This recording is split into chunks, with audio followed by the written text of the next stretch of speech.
အခန်းကြီး18လူတို့သည်အာမလျော့ပဲကြိုးစား၍ဆုတောင်းရမည်အကြောင်းကိုဥမာစကားအဖြစ်မိန့်တော်မူသည်ကားမြို့တစ်မြို့၌ဘုရားသခင်ကိုမကြောက်ရွံ့လူကိုအာမနာတတ်သောတရားသူကြီးတစ်ယောက်ရှိ၏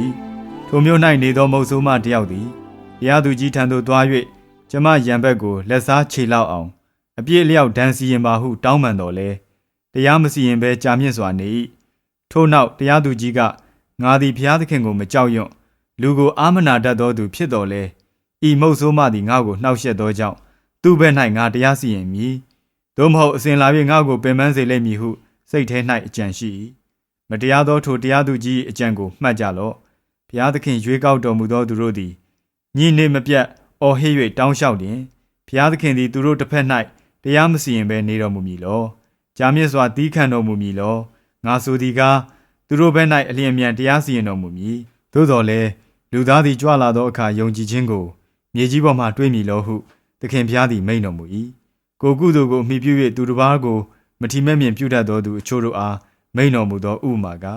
လူနှစ်ယောက်တို့သည်ဆုတောင်းပတနာပြုခြင်းငှာဗိမာန်တော်ပေါ်သို့တက်ကြ၏တစ်ယောက်ကဖာရိရှဲဖြစ်၏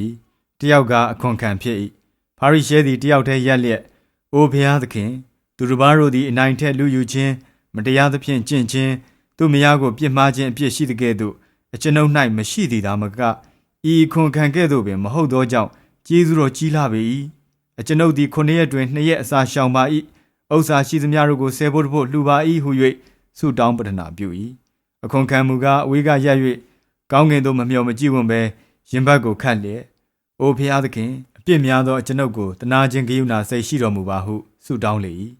ငါဆိုသည်ကားထိုသူသည်အပြစ်ပြေလျက်မိမိအိမ်သို့ပြန်သွား၏ဖာရိရှဲမူကားအပြစ်မပြေအကြောင်းမူကားကိုချီးမြှောက်သောသူမြည်သည်ကားနှိမ့်ချခြင်းသို့ရောက်လက်တံကိုနှိမ့်ချသောသူမြည်သည်ကားချီးမြှောက်ခြင်းသို့ရောက်လက်တံဟုမိန့်တော်မူ၏ထိုအခါသူငယ်တို့ကိုလက်တော်နှင့်တို့စေခြင်းကအထံတော်သို့ဆောင်ခဲ့သည်ကိုတပည့်တော်တို့သည်မြင်လျင်အပြစ်တင်ကြ၏ယေရှုသည်ထိုသူငယ်တို့ကိုခေါ်တော်မူ၍ငါထံသို့လာပါလေစေမစီးတားကြနှင့်ဘုရားသခင်၏နိုင်ငံတော်သည်ထိုသို့သောသူတို့၏နိုင်ငံဖြစ်၏ငါအမှန်ဆိုသည်ကအကျဉ်သူသည်ဘုရားသခင်၏နိုင်ငံတော်ကိုသူငယ်ကဲ့သို့မခံမယူထိုသူသည်နိုင်ငံတော်သို့မဝင်ရဟုမိန့်တော်မူ၏အရာရှိတစ်ယောက်ကကောင်းမြတ်သောဆရာထာဝရအသက်ကိုအမွေခံရအံ့သောငါအကျွန်ုပ်သည်အဘယ်အမှုကိုပြုရပါမည်နည်းဟုမေးလျှောက်တော်ယေရှုကငါကိုကောင်းမြတ်သည်ဟုအဘယ်ကြောင့်ခေါ်သနည်းဘုရားသခင်တပါးရီသာကောင်းမြတ်တော်မူ၏သင်သည်ပြည့်ညတ်တော်တို့ကိုသိသည်မဟုတ်လောသူမယားကိုမပြစ်မှားနှင့်လူအသက်ကိုမတတ်နှင့်သူဥစ္စာကိုမခိုးနှင့်မမှန်သောသက်တွေကိုမခံနှင့်မိဘကိုယိုသေးစွာပြုလောဟုမိန့်တော်မူလျင်အရှင်ဘုရားထိုပြည့်ညတ်ရှိသမျှတို့ကိုငယ်သောအရွယ်မှစ၍အကျွန်ုပ်စောင့်ရှောက်ပါပြီဟုလျှောက်ပြန်သည်ကိုယေရှုသည်ကြားလျင်သင်သည်တခုလိုသေး၏ကိုဥစ္စာရှိသမျှကိုရောင်း၍ဆင်းရဲသောသူတို့အားပေးဝေလော့ထိုသို့ပြုလျင်ကောင်းကင်ဘုံ၌ဗန္နာကိုရလိမ့်မည်တို့ပြီးမှလာ၍ငါနောက်သို့လိုက်လောဟုမိန့်တော်မူ၏ထိုသူသည်များစွာသောဥစ္စာကိုရတတ်သောသူဖြစ်၍ထိုစကားကိုကြားလျင်အလွန်စိတ်မသာသည်နှင့်သွားလေ၏ထိုသို့စိတ်မသာသည်ကိုယေရှုသည်မြင်တော်မူလျင်ဥစ္စာရတတ်သောသူသည်ဘုရားသခင်နိုင်ငံတော်သို့အလွန်ဝင်ခဲလှ၏ကလအုပ်သည်အနှစ်ဖားကိုရှို့လွယ်၏ငွေရတတ်သောသူသည်ဘုရားသခင်နိုင်ငံတော်သို့ဝင်ခဲသည်ဟုမိန့်တော်မူ၏ကြားသောသူတို့ကလည်းတို့ဖြစ်လျင်အဘယ်သူသည်ကဲ့တင်တော်မူခြင်းသို့ရောက်နိုင်မည်နည်းဟုပြောဆိုကြ၏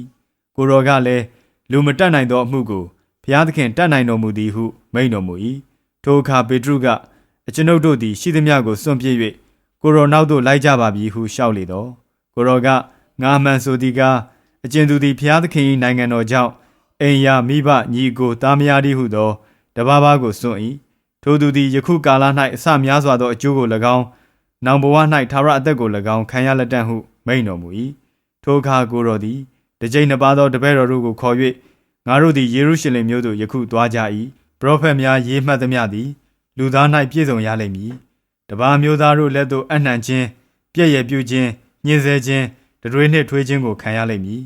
သူတို့သည်လူသားကိုရိုက်ပုတ်၍တတ်ကြလိမ့်မည်သုံးရက်မြောက်သောနေ့၌ထမြောက်လိမ့်မည်ဟုမိန့်တော်မူ၏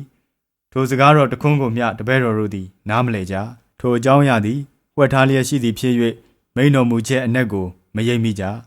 ယေရီခေါမြို့နီး၌ရှိတော်မူစဉ်တွင်လူကန်းတစ်ယောက်သည်လမ်းသားမှထိုင်၍တောင်းစားလေ၏ထိုလူကန်းသည်လမ်း၌လူများသွားသံကိုကြားလျင်အဘယ်သို့ဖြစ်သည်နည်းဟုမေး၏နာဇရက်မြို့သားယေရှုကြွသွားကြောင်းကိုသူတစ်ပါးပြောလျင်ဒါ ဒါဝိဒ်၏သားတော်ယေရှုအကျွန်ုပ်ကိုကယ်မသနာတော်မူပါဟုဟစ်ကြော်လေ၏ထိုသူကိုတိတ်ဆိတ်စွာနေစေခြင်းကရှေ့တော်၌တွားသောသူတို့သည်ငေါ၍ဆိုကြတော်လဲ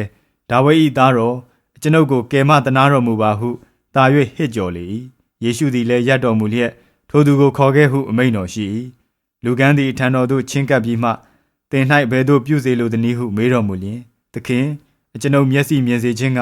ပြုတော်မူပါဟုလျှောက်လေတော့ယေရှုကမျက်စိမြင်စေသင်၏ယုံကြည်ခြင်းသည်သင်ကိုကယ်မပြီဟုမိန့်တော်မူ၏ထိုခဏချင်းတွင်ထိုသူသည်မျက်စိမြင်၍